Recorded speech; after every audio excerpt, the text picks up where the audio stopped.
Lagos, the nation's commercial capital. This is the News at 10.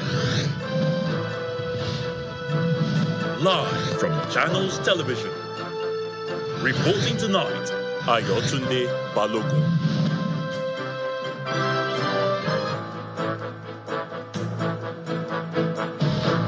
Hello and welcome. Tonight, Nigerian Air Force airstrikes destroy illegal refining sites in Bayelsa, Imo and River State, as well as boats used for siphoning crude oil. Family of 22-year-old undergraduate of the University of Benin, Gloria Adekunle, asked security agencies to unravel the circumstances leading to her death after she was allegedly raped and murdered. It's a grim Sunday for members of Christ Embassy Church as fire got its headquarters in the Oregun area of Lagos, causing significant damage on its property. And campaigns kick off in Rwanda ahead of the presidential election slated for July the 15th this year. Our foreign affairs correspondent, Amarachi Ubani, who is in Rwanda, brings us up to speed on preparations by the political parties.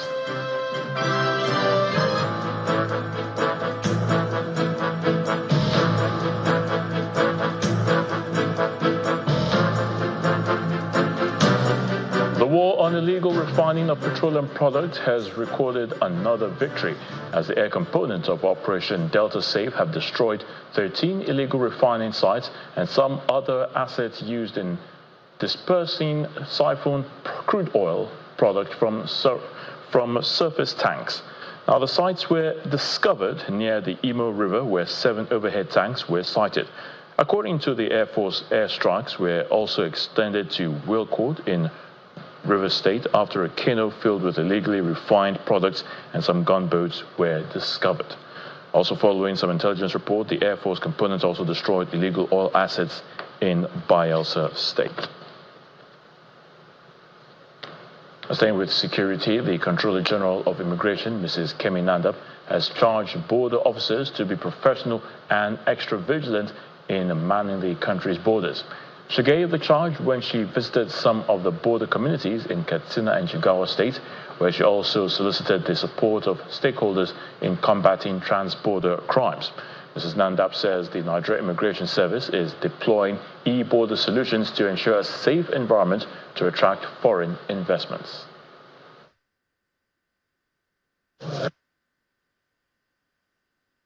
The essence of this trip is to make sure that everything is on ground. Our officers are well motivated. If they have any challenges, what are the challenges? And see how we can come in and make sure that we mitigate such things.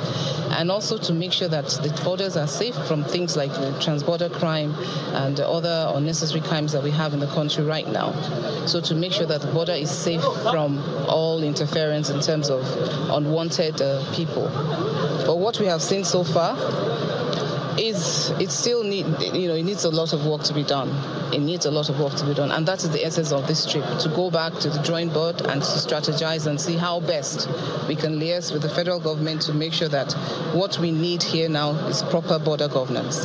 And I'll tell you that the ministry, in conjunction, of course, with NIS, we're now deploying e-border solutions, and this is one of it that you have here now. This is what we have, and this is what is on ground. And what that does for us is intelligence gathering, and which helps us to monitor the border better in terms of intelligence gathering. And the security of our borders will be done properly in terms of, when we have proper intelligence. We know who's coming in, we know who's going out.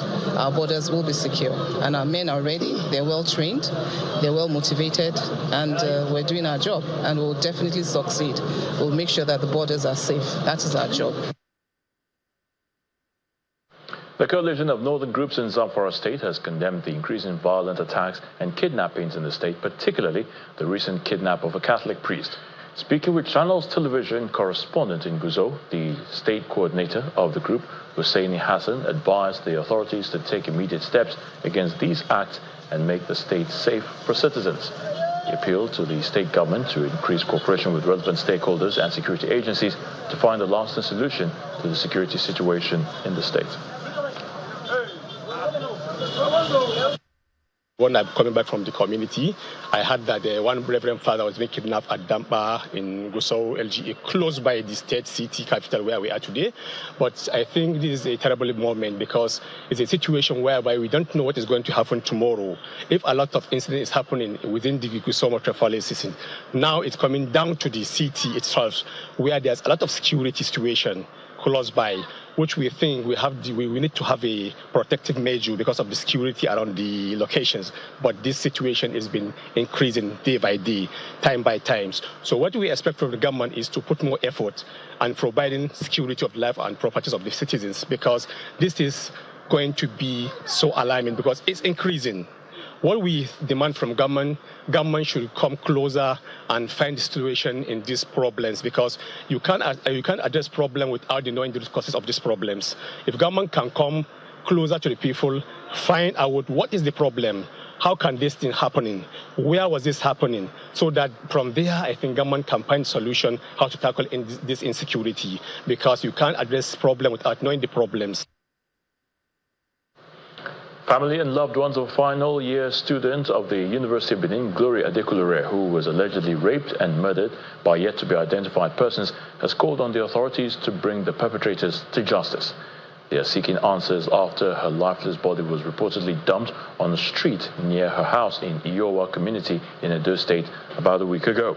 Various accounts explain that she had gone to school to submit her project in the morning of June the 13th, but never returned home.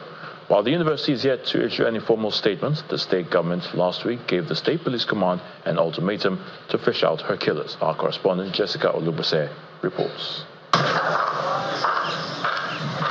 This yet-to-be-named street in Iowa community of Via Northeast local government area of Edo State, until recently, was a regular way home for Glory Edo Adekunle. It's a path she'll never travel again, as her sojourn on earth has ended. Accounts of her death so far suggest she was killed. The house where she's said to have lived with her widowed mother has been deserted since the second week of June. The incident happened on Thursday when they do something for Unibank.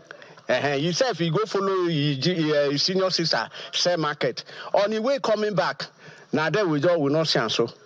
And this guy, they come out. Unless you go draw water, or you they come out. Ms. Adekunle's lifeless body was allegedly found under this tree, streets away from her former abode, on June the 14th.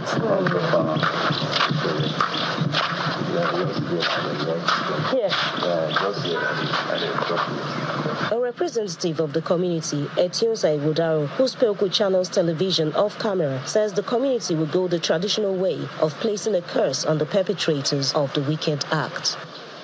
This house, tucked away in Benin City, the state capital, is where Glory's mother has been taking refuge. It's the home of her other daughter.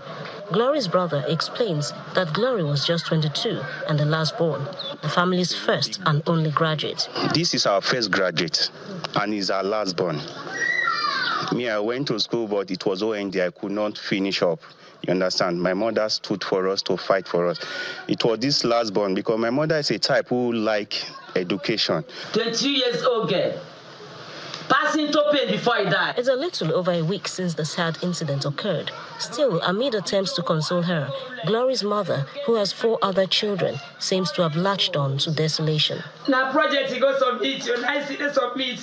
They submit projects is 1 week. She has one major request. Nigeria, as a whole, Tinubu president, Oba of Benin, Oba Seki, Commissioner of Police, I beg you people, I need justice, let justice come out. The police say investigation is ongoing to solve the case. They go to Iowa community where Gloria and the mother resides.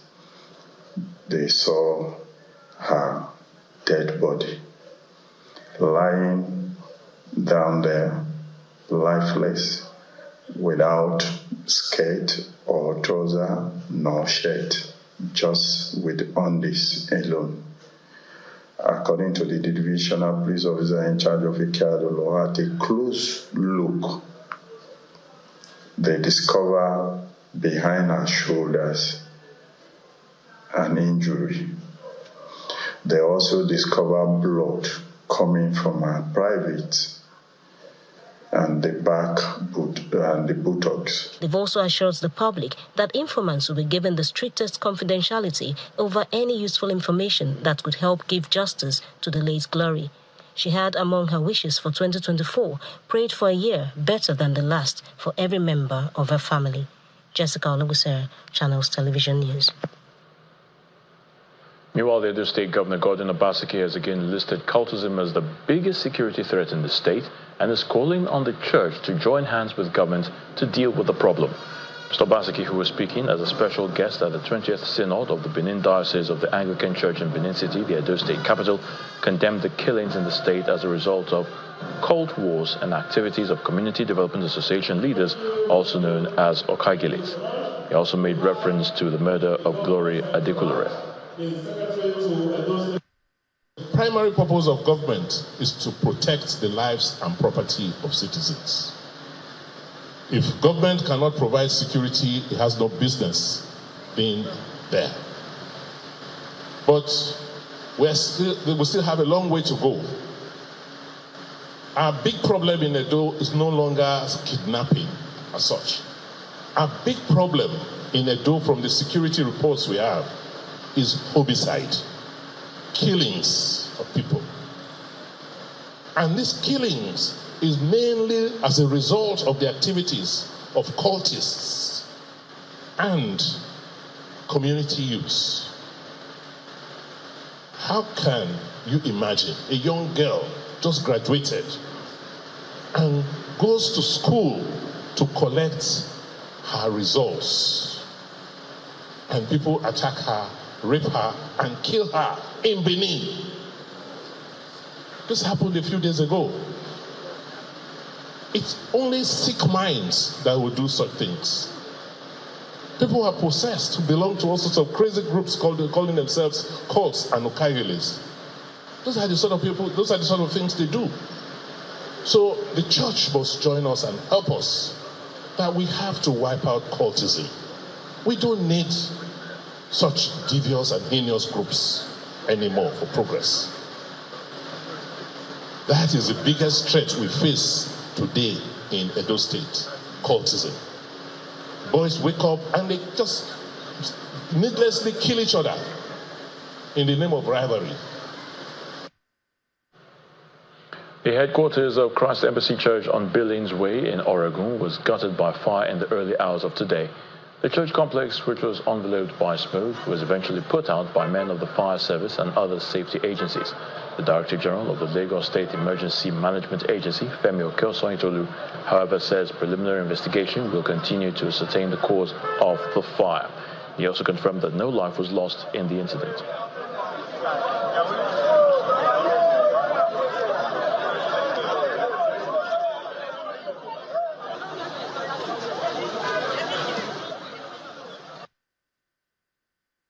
We're moving in there with all the key stakeholders that are important in managing emergency in the state. And you can see that we've curtailed the spread of the fire.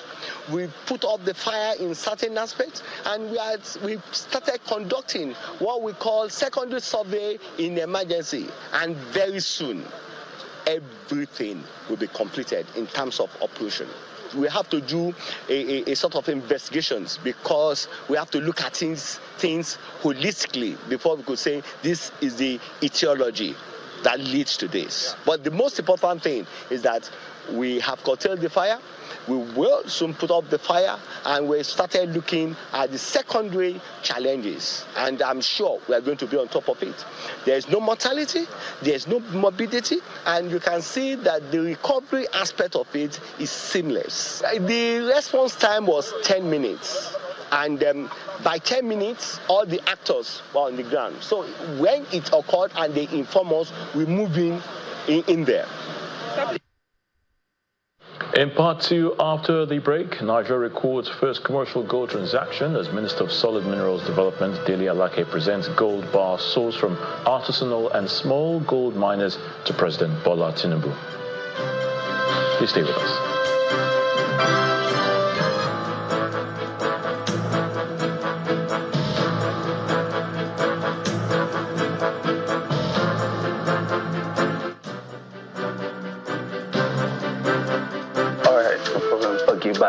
Today, bad man. Let me call phone call now. Help my ministry. You know, since I be your main guy, Afana or spot me data now. Babatunde, my G from under the mother. You know, since I first asked since last week. Huh? What are you guys going to give me first? Can I have all of my beverages? Guy, Afa, come now. Make I spoil you with cinema tickets. You can have my lucky underwear. Guys, just get on Glow Campus Booster. Enjoy 100% data bonus on campus with Glow Campus Booster. Dial *312# and flex on campus non-stop. Power your relentless ambition with ultra-high-speed data. Glow Unlimited.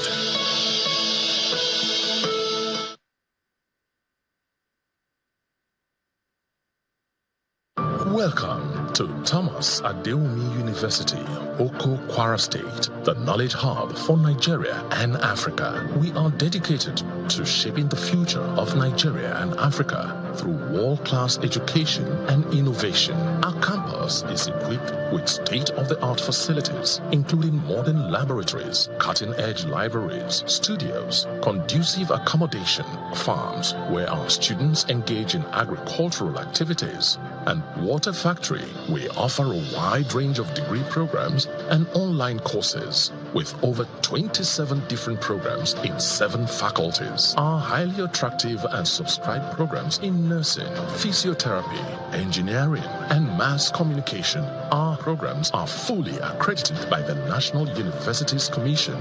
Our fees are affordable, while student loans are also accessible. Join us at Thomas Adewumi University.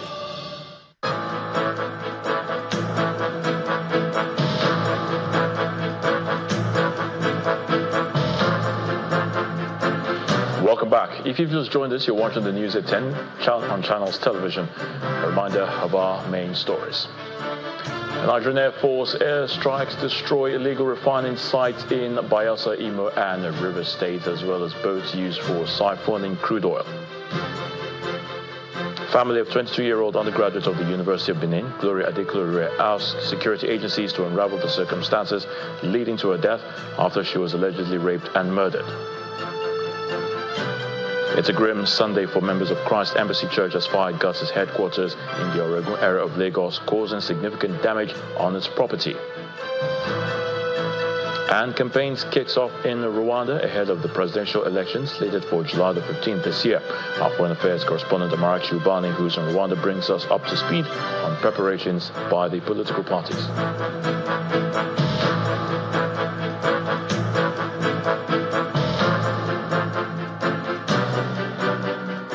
Nigeria's foreign reserves just got a boost of $5 million, and that's thanks to the federal government's National Gold Purchase Program, which has recorded its first commercial transaction. This was disclosed in a statement by the Minister of Solid Minerals Development, Mr. Dele Alake, after presenting the latest refined gold bar to President Bola Tinubu at the presidential villa in Abuja. Mr. Alake further noted that the over 70 kilograms of gold refined to a company in the United States adds about 6 billion naira into the nation's economy. The minister asserts that the successful transaction underscores the huge potentials the solid minerals sector has in revaluing the Nigerian currency, as well as enhancing fiscal and monetary stability.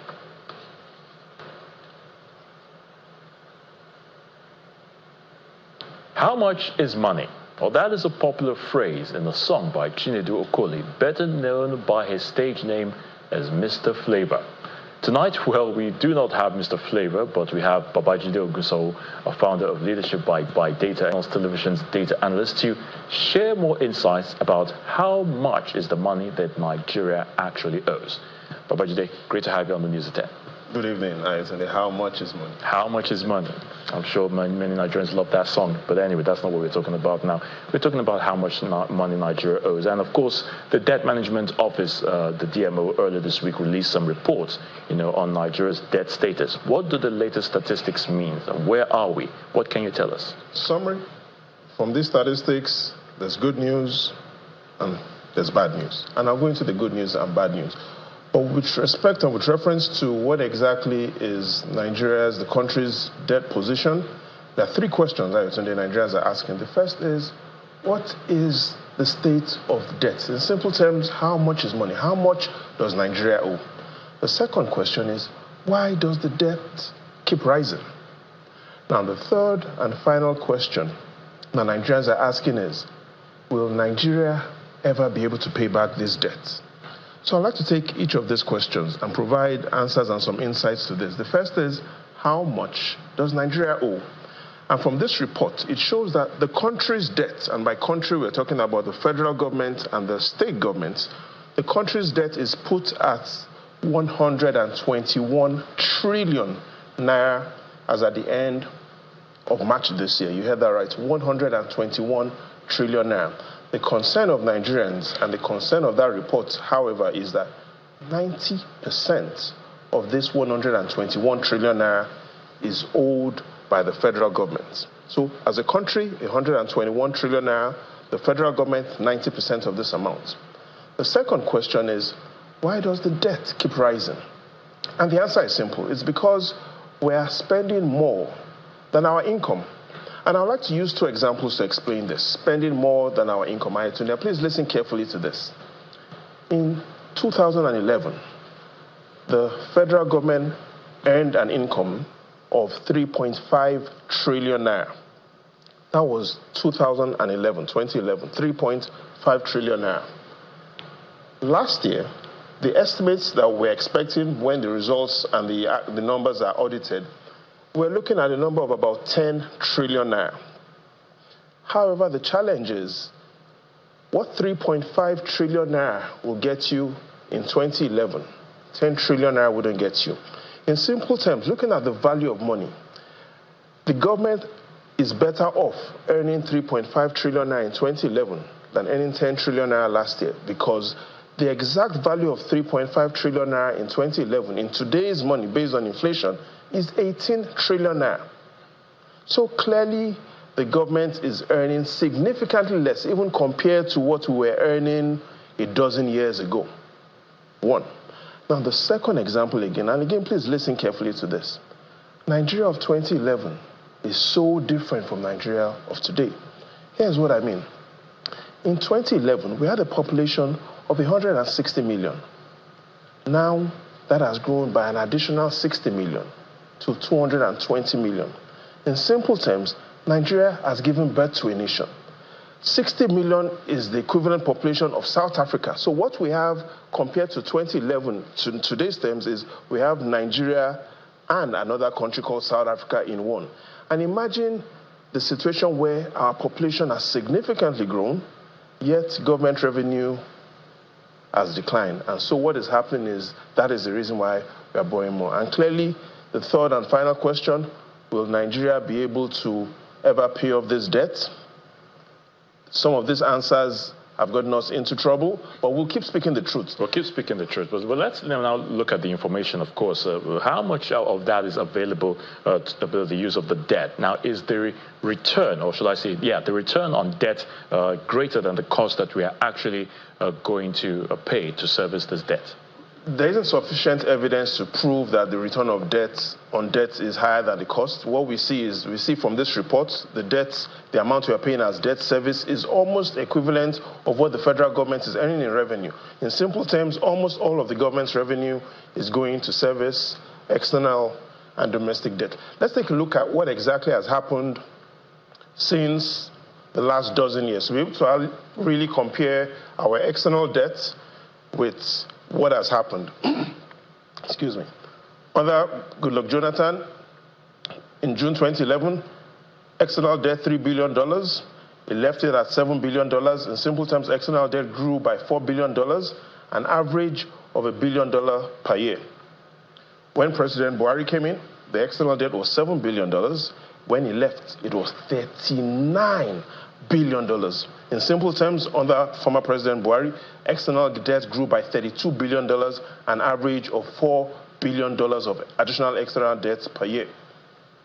The good news is that President Tinubu is doing all he can do to reduce external borrowings. So we've seen actually the external debt moderate under President Tinubu. He's looking elsewhere for source of income, not external debt. However, his source and his interest clearly seems to be domestic debt. See what has happened to domestic debt position under former President Jonathan. Domestic debt went from 5.2 trillion naira to 8.4 trillion naira, a growth of 3.2 trillion naira, an average growth of approximately 800 billion naira per year.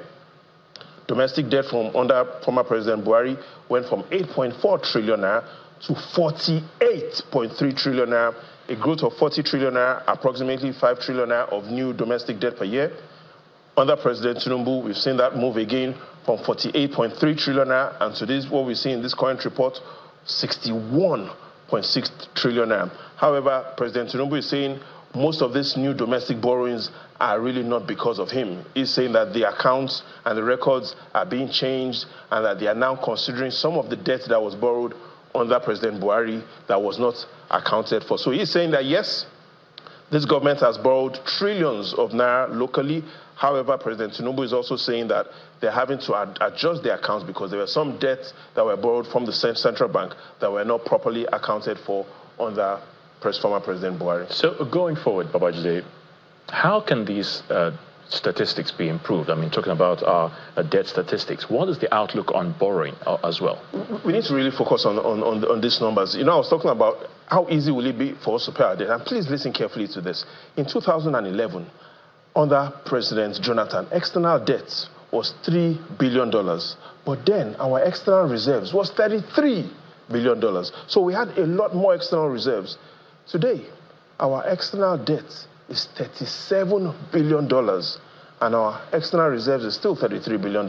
In simple terms, the value of our external debt today is greater than the value of our external reserves. However, what has happened is we've failed to look at what are other things that could improve our position. Let's take a look at the final statistics, the chart of the week. It allows us to see how we've gotten to where we are. 2011, financial year, the federal government earned 3.5 trillion naira. Last year, we're looking at approximately 10 trillion naira, a growth of 186%. But look at those two other columns. Domestic debt, it has grown by 852% under the same period. Look at our external debt, from $3.5 billion in 2011 to $37 billion, a growth of almost 1,000%. So what we've clearly seen is domestic debt growing, external debt growing, revenue not growing as fast. What is one solution? The one solution we need to understand is it is easy to borrow money, but it is not easy to borrow quality of governance. In simple terms, the government is throwing a lot of money at a problem whose solution really is we need better quality of governance. And so if we keep pouring money and pouring water into a basket, we wouldn't hold anything. Going forward, what the government needs to do is quality of governance. Those three words. That is what, if we should borrow quality of governance. Quality of governance, that's the most important thing. Babajide Ogunsola, thank you so much for your thoughts on the news at 10. How much is money? How much is money? Through infrastructure development, protest continues to rock the ongoing construction of the Lagos-Calabar Coastal Road project, with the latest being from the residents of Okwaja community, a suburb of Lagos. They claim the Minister of Works appears to be going back on his words by deviating from the coastal alignment, a decision they believe would punish private property owners whose documents are perfect and a pat on the back on defaulters.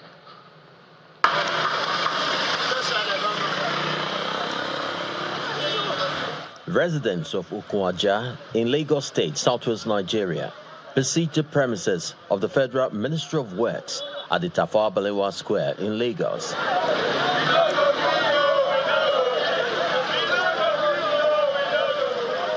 They come bearing banners with various inscriptions which tell that they are aggrieved by what they see as a slant from the original plan of the Lagos-Calabar Coastal Road project alignment, which passes through their community. His Excellency David Umahi is not above the law. The law today is that the old alignment, as he declared at the stakeholders meeting, is where the coastal road should pass. Yes. No matter the amount of money being circulated, religious sentiment, tribal sentiment should sway him. Yes. The minister knows what to do, yes. And as somebody who swore to uphold the constitution of this country, the minister should not change from the old alignment. They claimed a sense of foul play and that if the current position is maintained, many of them whose property are properly documented would be seriously impacted. We have an alignment, 2006 alignment, by the former governor, Shashwadi Bola Ahmed Tinubu. He should take to that alignment. Yes. Why is he preventing that alignment? Is he looking at some people? Is his family members there? He doesn't have to do that. We bought our properties. Our properties are documented. You should not use person when you have a document. Do a scapegoat for who doesn't have a document. We are surprised, though. Minister said something and change the word. Why he change it? Their presence attracts the Federal Controller of Works, who pleaded for calm and promised that the minister is prepared for a meeting. By next week, we'll be in Lagos. I will invite you. You will come and talk to him. Honorable Minister, this thing is not going down well with us.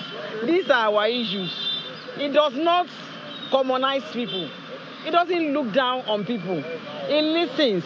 It's just that it is impossible to please everybody. While construction work continues on the project, it is necessary to clean up all the grey areas and ensure the right thing is done to protect the people and the ongoing infrastructure development in the area. Chris Elems, Channels Television News. Still ahead on the news at 10, campaigns kick off in Rwanda ahead of the presidential election slated for July the 15th this year. Our foreign affairs correspondent, Amarachi Ubani, who's in Rwanda, brings us up to speed on the preparations by the political parties. Please join us again.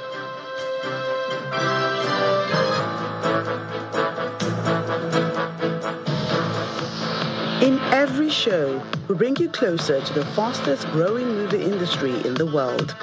From the making to the premiere, get up close and personal with the stars and industry captains, plus reviews and much more.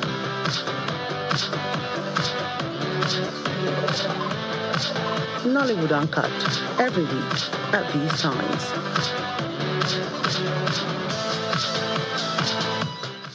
Keeping an eye on diseases emerging and re-emerging. Observe the body respond to the miracle of treatment. Watching requirements of medicine modified and the way we look at health evolve. Bone marrow transplantation is not surgery. I always like to reiterate that. It's actually like transfusing blood into your vein. Keep pace with new trends and find the answers. See the full picture on Health Matters, because you deserve to know.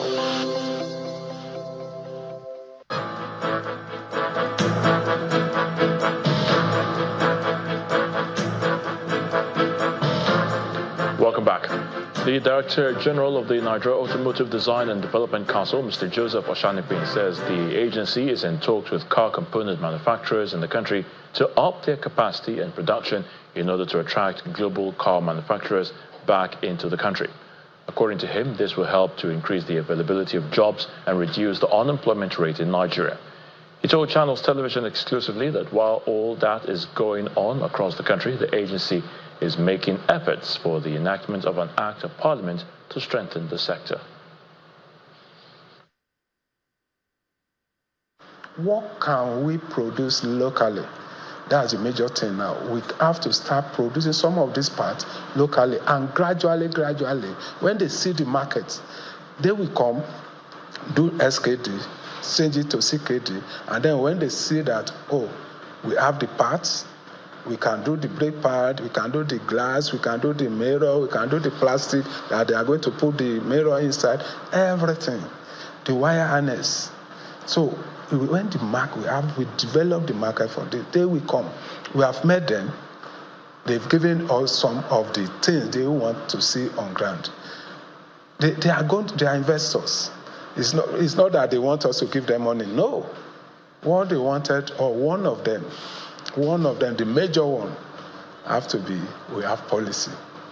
But policy will not drive investment. There is something we need to add to it. Which is part of the policy have to become Act of Parliament.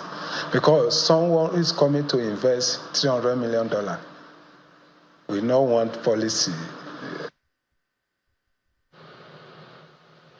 For the complete interview with Mr. Joseph Oshanipwe, watch Newsnight on Monday, 9 p.m. on all channels television platforms.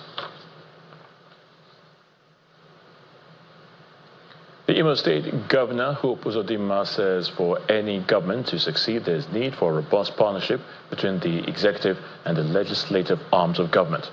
Governor Uzodimma was speaking at a special plenary session organized by the Imo State House of Assembly to mark the one-year anniversary of the 10th House.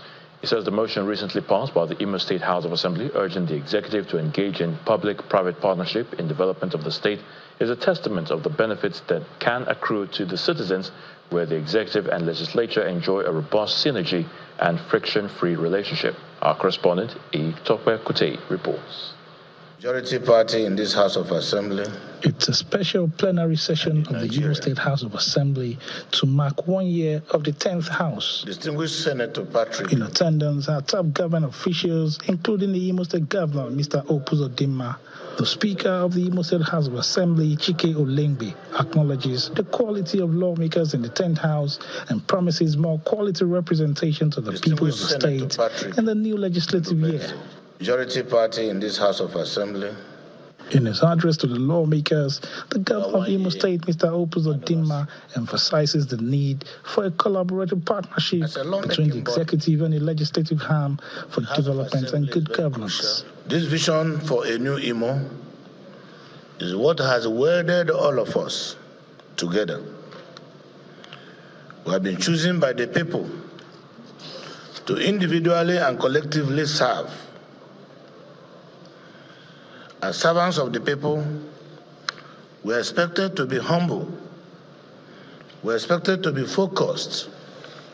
We are expected to be committed and dedicated in the discharge of our various duties. Meanwhile, some principal officers of the House speak on some of the major bills passed in the last 1 year.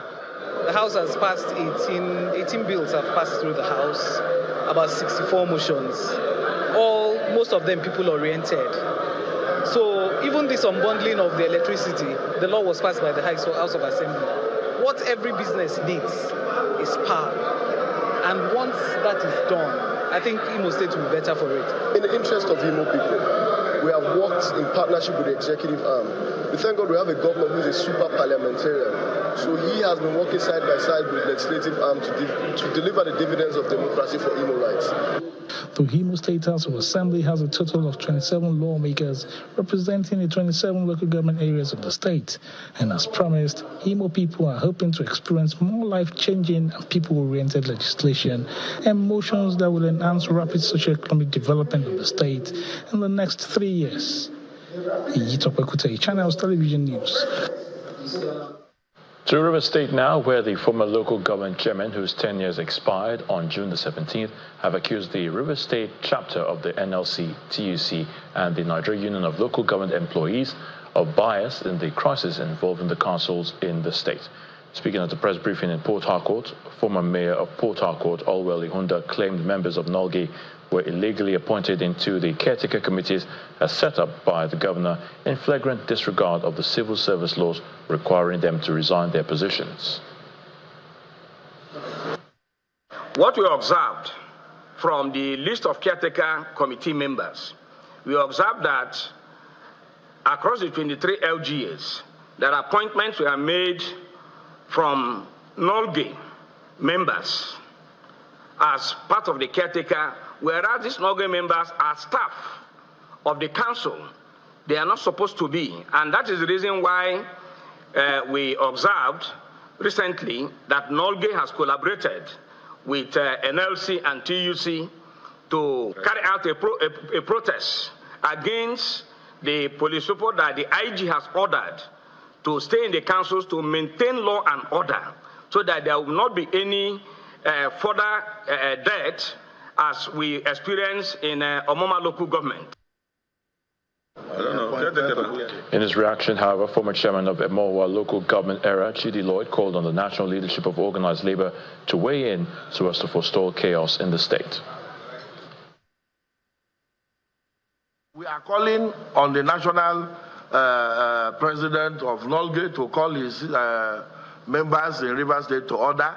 We are also calling local government council officials staff to refrain from any protest that their greedy leaders are going to drag them into. We are also aware that this illegal caretaker committee, as constituted by the governor, has gone ahead to make all kinds of announcements, including dissolution of standing committees have been appointed by us. All of those committees are still intact. We have enjoined our appointees to continue to discharge the functions I've given them by those who are democratically elected, those whom they've given their mandates. Well, it appears the labor unions in Rivers State have sheathed their swords and have now suspended their planned protest over the continued occupation of local government secretariats by security operatives. At the press briefing in Port Harcourt, the NLC chairman in Rivers State, Alex Agamwo, said the suspension followed reports of plans by some individuals to incite violence under the guise of union members. Impacted affiliate unions were advised, especially the Nigerian of Local Government Employees Login, is hereby directed to remain on standby until further notice for likely lawful industrial action by the organized labor. We call on the Nigerian police to be vigilant, to arrest and prosecute any miscreant found to be breaching the unfettered peace of Rivers State.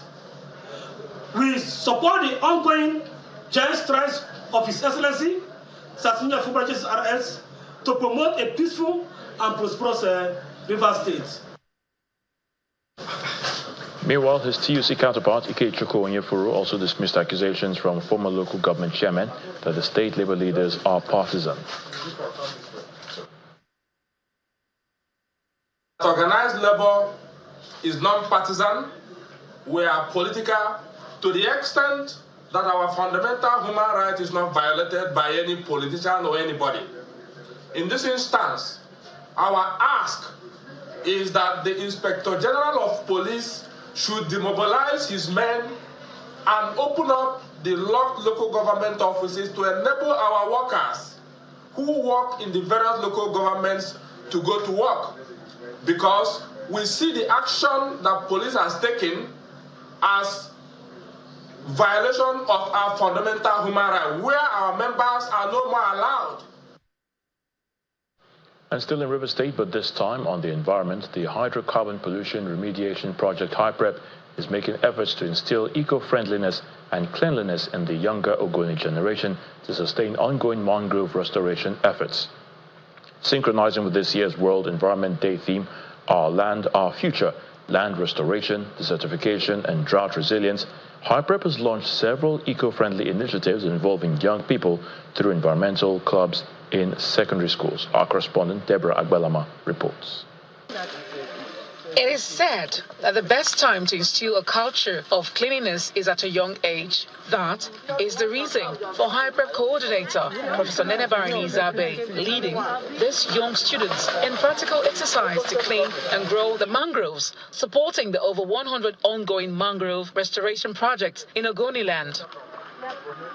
HYPREP's management team is leading by example as it shows these young people how to preserve the mangrove. To another one facing. Addressing journalists at one of the mangrove sites, HYPREP's coordinator says the exercise will be a continuous one because of its significance. Apart from cleaning the mangroves of plastics, we are also creating emotional attachment between our club members and the mangroves. We've taken time to explain to them the different types of mangroves in this ecosystem.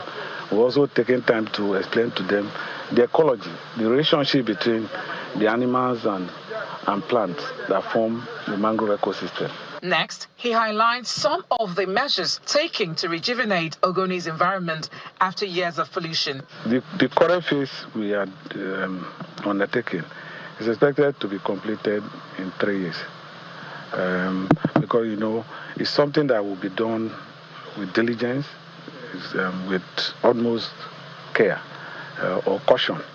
Because, in the sediment, due to tidal pumping, the oil had been pushed into the sediment. And so what they are basically doing is to use flushing hose to apply, to push in water into the sediment that will lead to release of oil. You have to do that with utmost care, because the hallmark of a successful shoreline cleanup is net environmental benefit. Some of the participants share their experiences and what they have learned about environmental protection and cleanliness. I feel happy because it has been a good one anyway. We've learned a lot, because we've done many things. We've taught us about it endangers society and all that.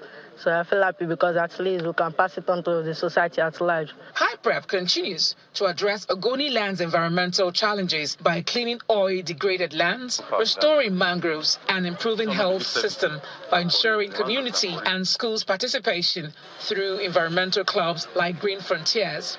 Deborah Balama, Channels Television News. A snake-guarded shrine used to store illicit drugs in Igor community, Benin City of Edo State, has been busted by operatives of the NDLEA, that's the National Drug Law Enforcement Agency, who detected a specially constructed large hole storage in the wall covered with wallpapers and fetish objects. A statement by the Director, Media and Advocacy of the agency, Mr. Femi Babafemi, says different quantities of illicit substances such as methamphetamine, Loud, Colorado, and Arizona, all strong strains of cannabis with a total weight of 8.743 kilograms, were pulled out from the deep hole dug in the wall of the shrine building.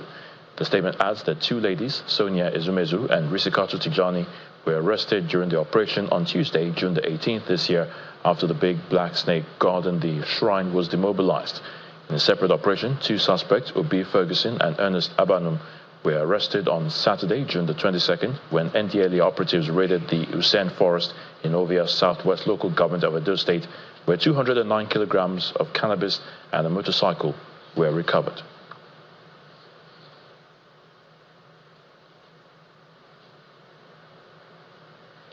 And now to the arts. Gatherings is a solo exhibition of paintings and sculpture by George Edozie at the Wheatbaker, Lagos. The show, which is organized by SMO Contemporary Art, features the works of art that celebrate the artist's consistency and dedication in studio practice. Well, we'll see it on Art Review tonight.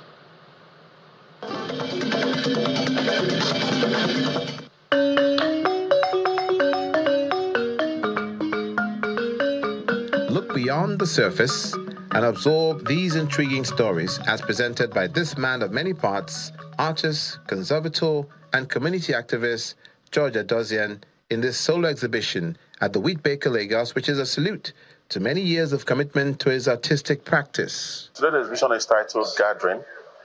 It was supposed to come up for my 50th birthday, which with the planning with SMO, it got some time.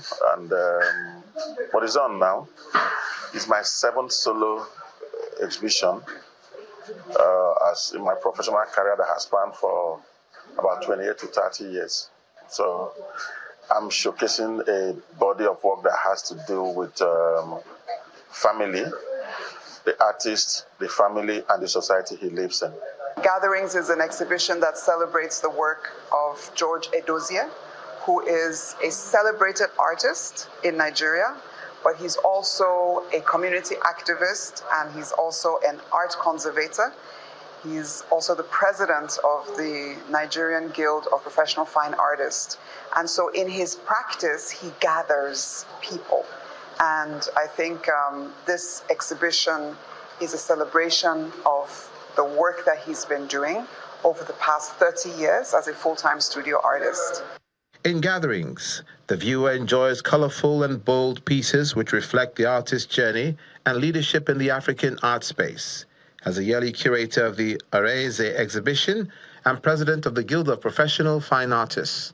We are very cognizant that art is a magnet, art is a connector, and we enjoy gathering people to celebrate art in non-traditional spaces. So as you know, we're here at the Wheatbaker, We've been doing art at the Wheat Baker since 2011, and we have been gathering all kinds of different stakeholders at the Wheat Baker to celebrate our local and our international talent. So George's work touches very much on the nerve, on the passion, on the heartbeat of what SMO represents. In this exhibition, the works of art such as Afro Love Symphony 4, done with mixed media on canvas, is just one of the many pieces that touch on interdependency, communal ties, cultural identity, good governance, and familial love, critical elements for Africa's sustainable growth and progress. For the second time, I'm showing Gatherings is Edosia's love letter to Nigeria, as each work shows the complexity of individual and communal aspiration.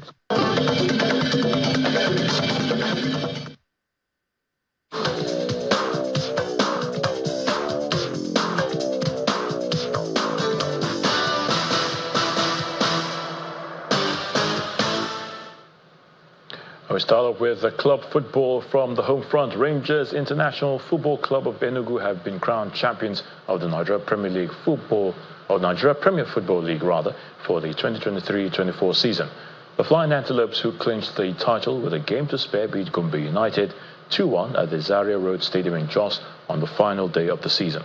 Rangers secured 70 points from 38 games to win their 8th title in the just concluded league season. Rangers International will now represent Nigeria alongside Remo Stars in the CAF Champions League. The captain of the Flying Antelopes, and he will be taking the trophies to his teammate. A huge moment for these players. A huge moment for history. And give it up, ladies and gentlemen, for the champions, Rangers International.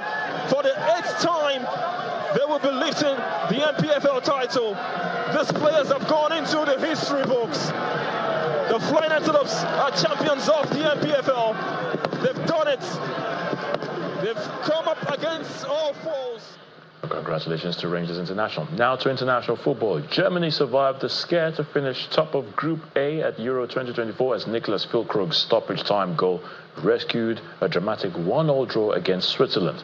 Dan Doye's first half goal in Frankfurt had put the Swiss in front, but Füllkrug's late header ensured Julian Nagelsmann's side advanced to the last 16 in pole position. Scotland's hopes of making the last 16 of Euro 2024 were shattered, sadly, when Hungary's Kevin Zoboth grabbed a winning goal in the 10th minute of injury time of their Group A clash, while the Hungarians kept up their hopes of making the next round as a best third-place team. England captain Harry Kane says it's not the time to panic as the pressure builds for the Three Lions to advance in Euro 2024. The Three Lions are top of Group C, but the gap between expectations and performance has led to some fierce criticism back at home, especially after the 1-1 draw with Denmark in their second match.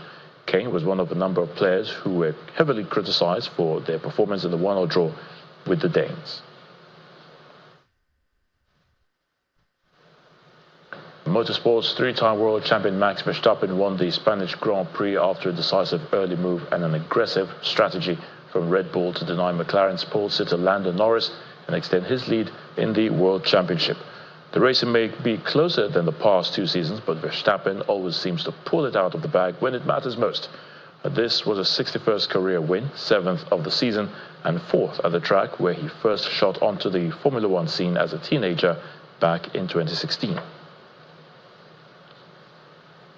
The world number 1 Yannick Sinner won his first ever grass court tournament, beating former champion Hubert Hurkacz 7-6, 7-6 in the Wimbledon warm-up ATP Halle tournament. The 22-year-old Italian went to the top of the ATP rankings thanks to his semi-final run at the French Open this month. The triumph means Sinner is the first player since Andy Murray in 2016 to win his first tournament after becoming world number 1.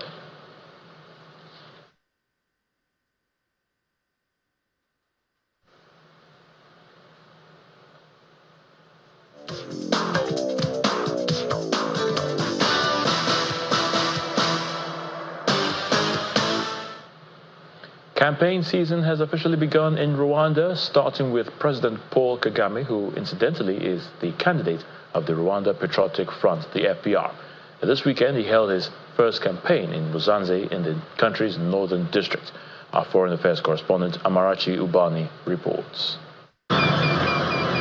The ride to Musanze in Rwanda's northern district is uneventful, as we're accompanied by hilly scenes and sparse populations of people scattered along the 2.5-hour route.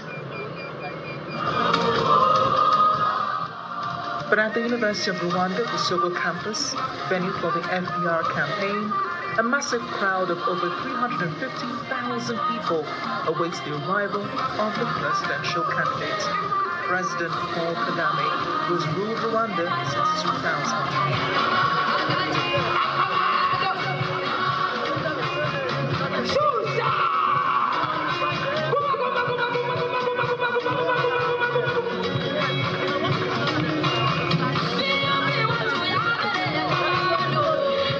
Even though the people are here for their candidate, it takes some convincing to get them to speak with the camera. When you look just 20 years ago, where this nation was, the kind of opportunities that were available to us, and what is available right now, I give thanks to what His Excellency has done. And so for me, this is an opportunity to celebrate him. We are all Rwandans in one country. We thank God for him. We pray for his long life. And we pray a lot, morning, lunch, evening. We want Kagame forever. The atmosphere changes when President Kagame enters the campaign grounds, surrounded by almost a dozen security operatives. The crowds go wild as he goes around greeting supporters.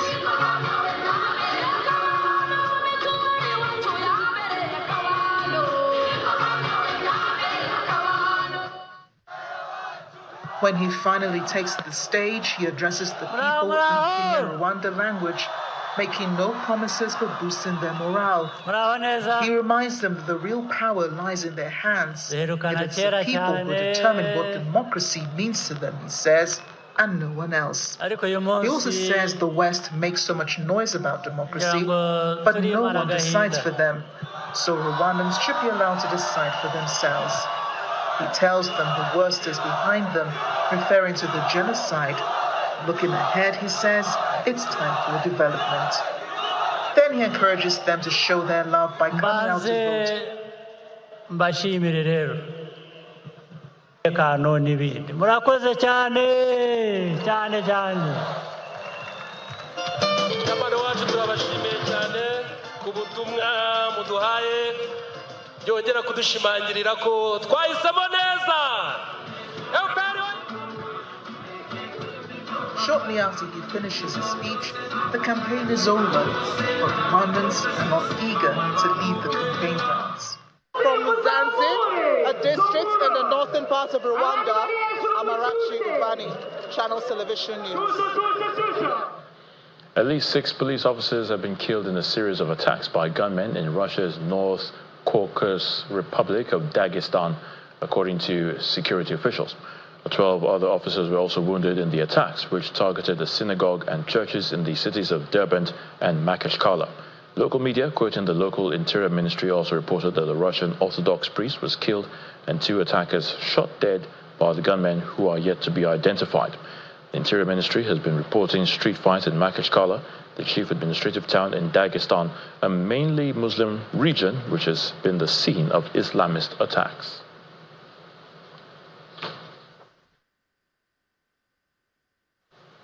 And the main news again. The Nigerian Air Force today said its operatives have destroyed illegal refining sites in Bayelsa, Imo, and River State, as well as boats used for the siphoning of crude oil. And we told you the family of Gloria Dekulere, the 22-year-old University of Benin undergraduate, have asked security agencies to unravel the circumstances leading to her death after her lifeless body was found on the street near her house.